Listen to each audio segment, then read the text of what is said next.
사랑하는 성도 여러분, 10월 5일 수요일 새벽 만나에 오신 여러분을 주님의 이름으로 환영하고 축복합니다. 오늘 우리에게 주시는 하나님의 말씀은 사사기 8장 22절에서 28절까지 말씀 보겠습니다.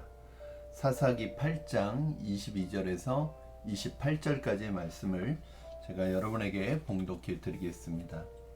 그때 이스라엘 사람들이 기드온에게 이르되 당신이 우리를 미디안의 손에서 구원하셨으니 당신과 당신의 아들들과 당신의 손자가 우리를 다스리소서 하는지라. 기드온이 그들에게 말하되 내가 너희를 다스리지 아니하겠고 나의 아들도요 너희를 다스리지 아니할 것이요 여호와께서 너희를 다스리시리라 하니라. 기드온이 또 그들에게 이르되 내가 너희에게 요청할 것이 있으니 너희는 각기 탈취한 귀고리를 내게 줄지니라 하였으니 이는 그들이 이스마엘 사람들이므로 금 귀고리가 있었음이라.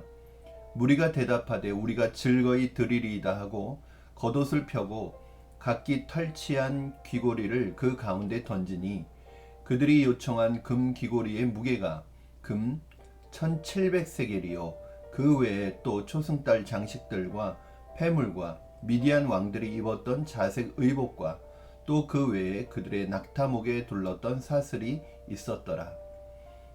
기드온이 그 금으로 에봇 하나를 만들어 자기의 성읍 오브라에 두었더니 온 이스라엘이 그것을 음란하게 위함으로 그것이 기드온과 그의 집의 올무가 되니라. 미디안이 이스라엘 자손 앞에 복종하여 다시는 그 머리를 들지 못하였으므로 기드온이 사는 40년 동안 그 땅이 평온하였더라. 아멘. 한국교회에 지난 몇 년 동안 좀 이슈가 되고 찬반 논란이 격렬하게 일어나고 있는 부분이 있습니다. 그것이 무엇이냐면 교회의 세습에 대한 부분이죠. 교회는 개인의 것이 아니기 때문에 개인의 소유가 아니기 때문에 그 교회의 공공성이 있는 교회를 자신의 아들에게 물려주거나 세습하는 것은 잘못됐다고 보는 입장과 또 교회가 안정적인 세대 교체를 위해서는 필요하다고 보는 입장이 아주 격렬하게 서로 싸우고 있죠. 그러나 어찌 되었던 건 간에 그것이 교단 헌법에서 금지하고 있는 것이라면 그것은 불법인 것입니다. 몇 년 전 한국의 대표적인 대형교회가 아들 목사에게 교회를 세습했습니다. 이를 두고 지금까지도 교단 내에서도 서로 팽팽한 의견 대립과 나누어지는 모습이 있습니다. 그런데 이것은 교단법뿐만이 아니라 세상법에서도 불법이라는 판결을 내린 것입니다. 이것이 교단법을 어긴 것뿐만 아니라 세상의 법정에서도 이것은 불법이라는 판결을 내렸음에도 불구하고 해당 교회는 이것은 자신들의 교회의 문제이고 또 모든 성도들이 원한 것이기 때문에 공동의회를 통해서 성도들의 찬성을 얻은 것이기 때문에 전혀 문제가 되지 않는다고 버티고 있는 그 교회의 모습을 볼 수 있습니다.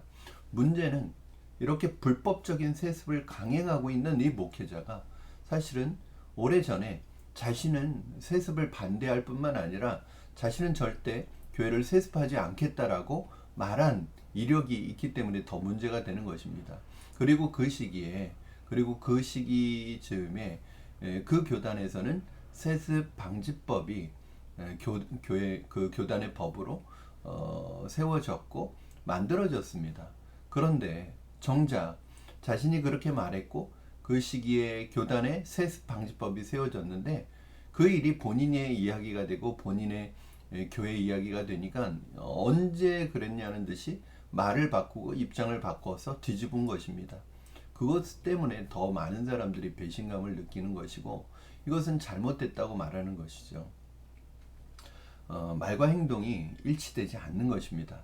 오늘 본문에 나오는 기도원의 모습이 마치 이 목회자의 모습과 굉장히 흡사하다는 것을 볼 수 있습니다. 300명을 데리고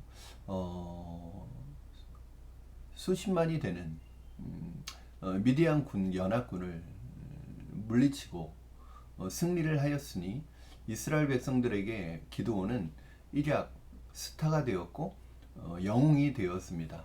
그리고 이렇게 말도 안 되는 불가능한 전쟁을 승리로 이끈 기드온에게 이스라엘 사람들은 자신들을 다스려 달라고, 자신들의 왕이 되어 달라고 요청을 합니다. 이 요청에 대해서 기드온은 이렇게 말합니다. 우리 23절 말씀 같이 읽겠습니다. 23절 기드온이 그들에게 이르되 내가 너희를 다스리지 아니하겠고 나의 아들도 너희를 다스리지 아니할 것이요 여호와께서 너희를 다스리시리라 하니라. 아멘. 이 말을 놓고 보면 기드온은 정말 멋진 하나님의 사람 같습니다. 기드온의 말이 뭐예요? 자신들의 왕이 되어달라는 백성들의 요청에 자기는 이스라엘의 왕이 되지 않겠다.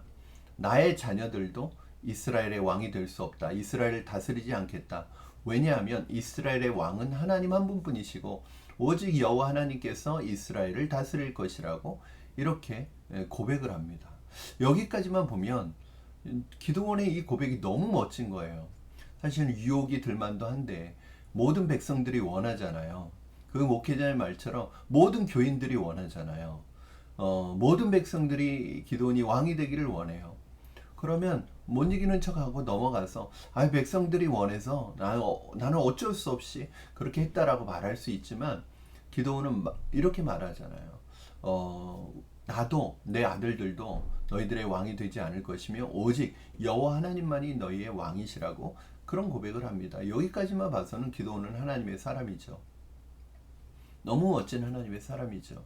그런데 그 뒤에 이어지는 말이 우리를 좀 당혹스럽게 만듭니다. 자, 우리 24절 말씀 읽겠습니다. 기드온이 또 그들에게 이르되 내가 너희에게 요청할 일이 있으니 너희는 각기 탈취한 귀고리를 내게 줄지니라 하였으니 이는 그들이 이스마엘 사람들이므로 금 귀고리가 있었음이라. 25절 무리가 대답하되 우리가 즐거이 드리리이다 하고 겉옷을 펴고 각기 탈취한 귀고리를 그 가운데 던지니. 26절 기드온이 요청한 금 귀고리의 무게가 금 1700세겔이요 그 외에 또 초승달 장식들과 폐물과 미디안 왕들이 입었던 자색 의복과 또 그 외에 그들의 낙타목에 둘렀던 사슬이 있었더라. 여러분 1700세겔이면요 세겔은 무게를 가리키는 단위인데 후에는 화폐를 가리키기도 했습니다. 1세겔의 무게가 약 11.4g이라고 한다면 1700세겔이면 20kg에 달하는 꽤 많은 양이었습니다. 여러분 이게 사실은 무슨 말인가요? 결국 백성들이 자신들이 그 전리품으로 취한 미디안 사람들로부터 전리품으로 취한 그 금 귀고리를 기드온에게 내놓기 시작합니다. 기드온은 이것을 가지고 뭘 하죠? 이것을 가지고 금으로 된 이 에봇이라는 게 여러분 아시겠지만 제사장이 입는 옷이잖아요. 제사장이 입는 옷이에요.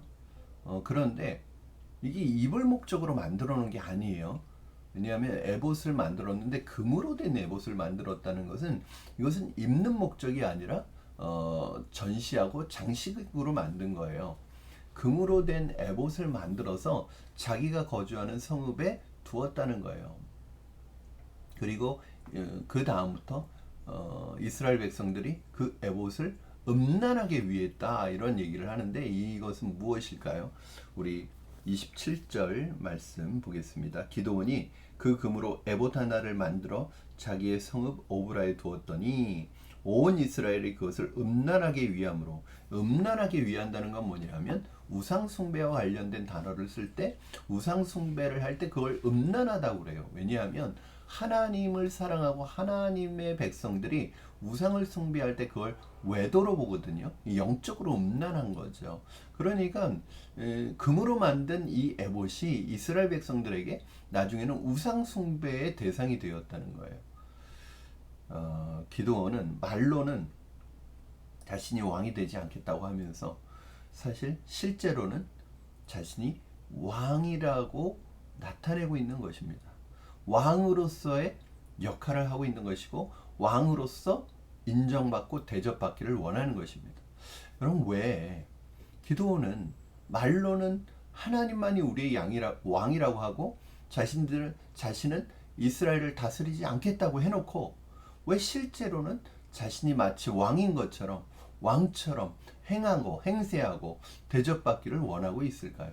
오늘 본문에 나오는 24절에 이스라엘 백성들에게 금 귀고리를 달라고 하잖아요. 내놓으라고 하잖아요. 이거는 사실은 왕이 하는 행동이거든요. 왕처럼 행동하고 있는 거예요. 이건 왕이 받는 대접이거든요. 말로는 자기는 왕이 되지 않겠다고 해놓고 실제로는 왕처럼 행세하고 왕처럼 대접받고 있습니다. 왜 이렇게 했을까요? 왜 그의 말과 행동이 달랐을까요? 말과 행동이 다르다면 어느 게 본심일까요? 바로 행동이 본심이겠죠. 그 본심이 드러나는 게 행동으로 나타나는 것입니다. 이미 기드온은 이 전쟁 이전에도 왕과 같이 살았고 왕처럼 대접받았습니다. 그리고 전쟁을 하는 동안에도 자신이 왕인 것처럼 행동을 하는 모습들을 우리는 계속 볼 수 있습니다. 그리고 전쟁이 끝났을 때 이 전쟁의 영광이 하나님께 돌려지지 않고 온전히 자신이 누리며 자신은 이스라엘의 영웅과 스타가 됩니다. 왕이 됩니다. 여러분, 똑같은 상황에 우리 신약에 보면 예수님께서 오병이어 사건 이후에 백성들이 예수님을 왕으로 추대하려고 합니다. 왜냐하면 자신들의 먹고 사는 문제를 해결을 해주는 기적을 일으켰으니까요. 그때 예수님은 무리들을 피해서 기도하러 가십니다. 그런데 기드온은 백성들이 자신을 향해서 취하는 모든 영광을 그대로 다 받고 있는 것이죠. 그러면서 자기가 말로는 왕이 아니라고 말하면서 오직 하나님만 왕이시라고 말하면서 실제로는 자기가 왕으로서 누리는 모든 누림을 누리고 있다는 것입니다. 이게 본심이죠. 서론에서 언급했던 대형교회 목회자가요, 늘 자기가 습관처럼 하던 말이 있어요. 자기는 머슴이라는 거예요. 머슴. 하나님과 성도들의 머슴이라는 거예요. 머슴 뭐예요? 종이고 노예겠죠. 늘 그렇게 말했지만 실제로 그 목회자는 그 교회에서 왕이었습니다. 왕처럼 행세했고 왕처럼 대접받았던 사람입니다. 깜짝 놀라는 것은 그 교회에 곳곳에 그 목회자의 등신대, 여러분 등신대가 뭔지 아시죠? 사람 그 사진인데 그 목회자의 사진을 크게 만들어서 세워놓은 거예요. 그러면 그 등신대 앞에서 사람들이 사진을 찍습니다. 저는 이 모습을 보고 굉장히 큰 충격을 받았어요. 이건 이런 발상 자체가 잘못된 것이고요. 목회자를 우상화하는 방법이잖아요. 어떻게 이런 일이 일어날 수 있을까요, 교회에서? 그는 머슴이 아니라 그 교회의 왕이었습니다. 그러니 그 교회를 다른 사람에게 줄 수 없었을 것입니다. 그 아들이 그 교회를 물려받는 것은 어쩌면 그 목회자에게 또 그 교회에서는 당연한 일이었는지도 모르겠습니다. 오늘 기드온의 이런 모습으로 인해서 이스라엘은 이 전쟁으로 인해서 오히려 하나님과 더 가까워지는 게 아니라 하나님과 더 멀어지죠. 우상 숭배를 하니까. 그 이전에 있었던 사사와 기드온부터 사사가 좀 달라지는 게 뭐냐면 그 이전에 있었던 이스라엘 사사들은 전쟁을 통해서 승리하고 나면 또 그 전쟁 그 사사가 살아있는 동안에 평화가 임하면서 백성들이 하나님께 가까이 갔습니다. 그 기간 동안에는 하나님을 섬겼습니다. 그런데 기드온부터는 승리하고 나서 오히려 하나님과 점점 멀어지는 거예요. 이것이 바로 기드온이 가지고 온 악한 영향입니다. 여러분, 이거는 기도원의 이야기나 제가 서론에서 언급했던 그 대형교회 목회자의 이야기만은 아닐 것입니다. 우리는 어떻습니까? 우리는 말로는 하나님을 나의 왕이라고 고백하고 나의 주인이라고 고백하지만 실제로 나는 내가 내 인생의 주인 역할을 하고 있고 내 인생의 왕처럼 살아가고 있지는 않습니까? 하나님의 주권과 통치를 말로만 고백하는 것이 아니라 삶으로 행동으로 드러내는 삶을 살아갈 때 우리는 정말 주님의 통치를 인정하는 것이고 주님이 나의 왕 되심과 나의 주인 되심을 인정하는 것입니다. 우리가 사실은 찬양할 때 말로는 얼마나 하나님을 왕이라고 고백하고 나의 주인이라고 고백합니까? 그러나 내 삶에 우리의 삶에서 만나는 모든 문제를 대함에 있어서 정말 우리는 왕 되신 하나님을 왕으로 인정하고 그분께 우리의 삶을 맡기고 그분께 우리의 삶의 모든 영광을 돌리고 있습니까? 아니면 내가 왕처럼 행동하고 내가 내 인생의 주인처럼 행동하고 내 모든 내 인생의 영광을 내가 취하고 있습니까? 사랑하는 성도 여러분, 여러분의 말뿐만 아니라 삶과 행동으로 주님의 왕되심을 드러내시는 저와 여러분 되기를 주님의 이름으로 축원합니다. 기도하겠습니다. 살아계신 하나님 아버지 감사합니다. 오늘 기도원에 하나님 치명적인 죄를 보면서 이것이 우리에게 있는 죄는 아닌지 생각합니다. 말로는 하나님을 나의 왕, 나의 주인이라고 고백하지만 우리의 삶 속에서 내가 내 인생의 주인으로 왕으로 살고 있지는 않습니까? 오늘 회개하오니 우리의 내 마음의 왕자에 주님을 모시고 주님이 내 인생의 주인 되심과 왕 되심을 고백하며 주님의 통치와 다스림에 순복하는 삶을 살아가는 우리가 되게 하여 주시옵소서. 감사하며 예수님의 이름으로 기도드리옵나이다. 아멘. 사랑하는 성도 여러분, 오늘도 여러분의 삶에 우리 주님의 왕 되심, 그분의 통치와 다스림이 임하시는 하루가 되기를 주님의 이름으로 축원합니다. 오늘 하루도 승리하시고요. 우리 내일 새벽 만나 시간에 다시 뵙도록 하겠습니다. 사랑하고 축복합니다, 여러분.